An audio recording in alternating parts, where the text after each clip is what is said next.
sir, you go too forward, sir. Have you soon forgot the entertainment her sister Katharina welcomed you withal? But wrangling for that is, the pianist with heavenly harmony. And give me leave to have prerogative, and when the music deals spend an hour, the lecture shall leisure for as much.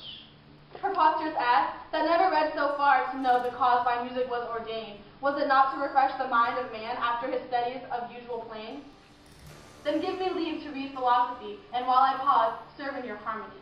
Sirrah, I will not bear these breads of time. Why, gentlemen, you do me double wrong, to strive for that which is set in my choice. I am no breaching scholar in thy school, I'm not be tired the hours nor pointed time, but learn thy lessons as I please myself. And to cut off thy strife, here, sit down. Take your instrument, play you the while, his lecture will be done ere you have turned. You'll leave his lecture when I am too? That will be never. Go tune your instrument. Where left we last? Here, madam. Hic ibat simois, hic est siega tellus, hic serat primani, regia celis senis. Construe them. Hic ibat, as I told you before, simois, I am Lucentio. Hic est son unto Lucentio of Pisa. Siega tellus, besides thus to win your love. Hic serat, that Lucentio comes a fluent. Primati is my man Tranio. Riga, bearing my port. Celsa senis, that we might beguile the old centurion. Madam, my instrument is in tune. Let's hear.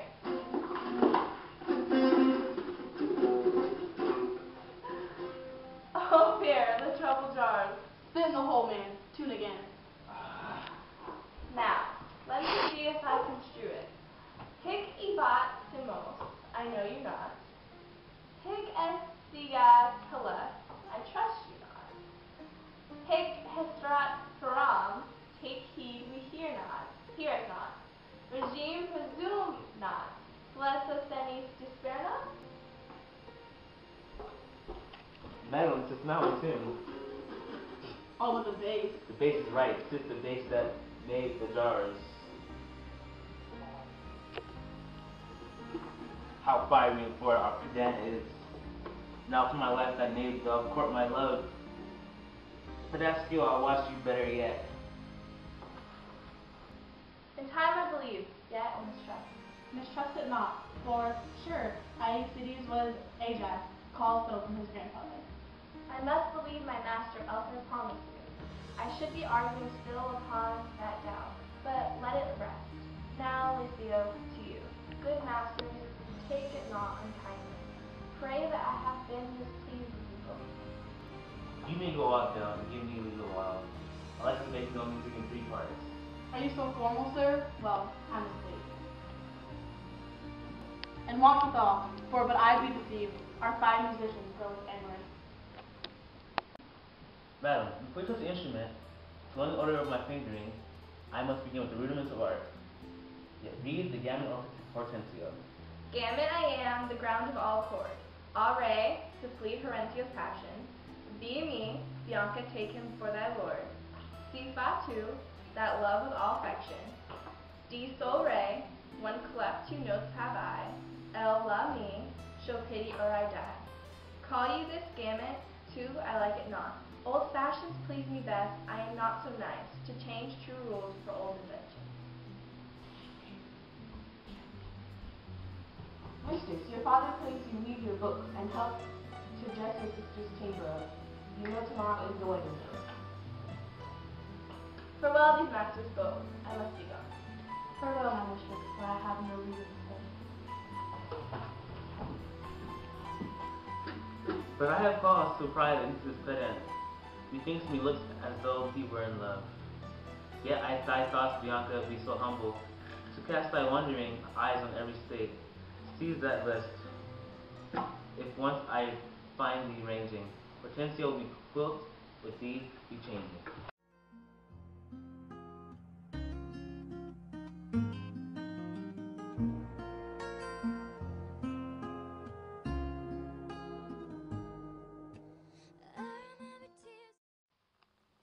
Fie, and all tired jades, on all mad masters, and all foul ways, was ever a man so beaten, Was ever man so rayed? Was ever man so wary? I'm sent before to make a fire, and they are coming after to warm them. Now, were I not a little pot, and soon hot, my very lips might freeze, my mouth to my teeth, my tongue to the roof of my mouth, and my heart to my belly, ere I should come by a fire to thaw me. But I, with blowing the fire, shall warm myself, for considering the weather, a taller man than I will take cold. Ho-ho, Curtis! Who is it who calls so coldly? A piece of ice, if thou doubt it, thou mayest slide from my shoulders to my heel with no greater a run but my head and my neck. A fire, good Curtis. Is thy master and his wife coming, Grumio? Aye, Curtis, aye, and therefore fire. Fire cast upon no water. Is she so hot, Shrew, as she's reported?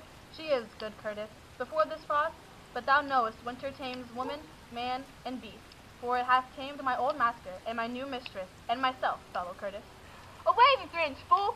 I am no beast. Am I but 3 inches? I pray thee, good Grumio, tell me, how's the world? A cold world, Curtis, and every office but thine, and therefore fire. Do thy duty, and have thy duty, for my master and mistress are all frozen to death. There's fire ready, and therefore, good Grumio, the news. First, no, my horse is tired. My master and mistress have fallen off. How? Out of their saddles and onto the dirt, and thereby hangs a tail.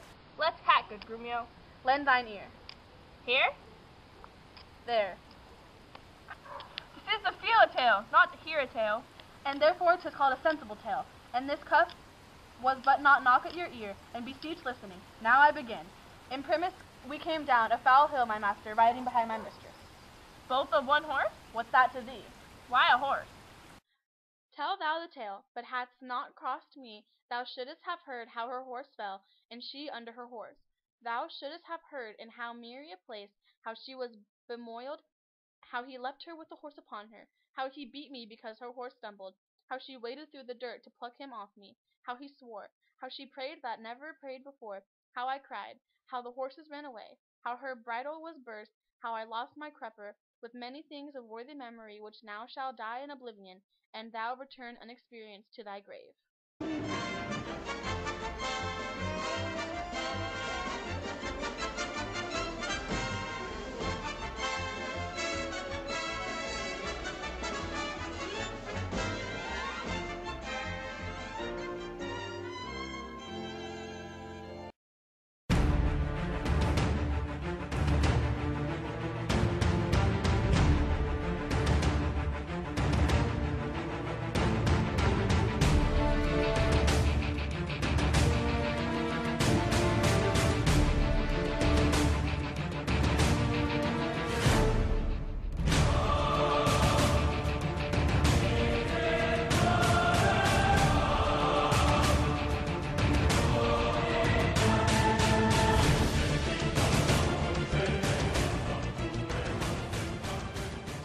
Where are these names? Here, sir. Here, sir, you logger-headed unpolished grooms.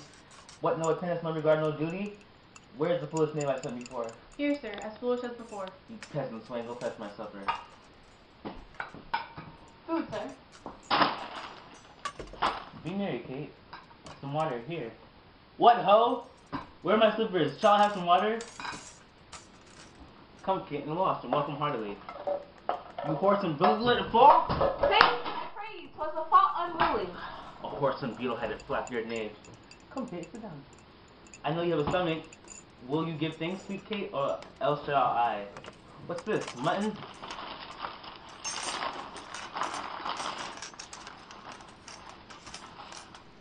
'Tis burnt, and so of all the meat. What dogs are these? Where's the rascal cook? How dare you villains bring it from the dresser and serve this to me? That love is not. Therefore take it to you, trenchers, cups, and all. You headless joltheads and unarmed slaves, what do you grumble? I'll be with you straight. I pray you, husband, be not so disquiet. The meat was well if you were so content. I tell thee, Kate, toast was burnt and dried away. I couldn't forbid to touch it. Come, I'll bring you to that bridal chamber.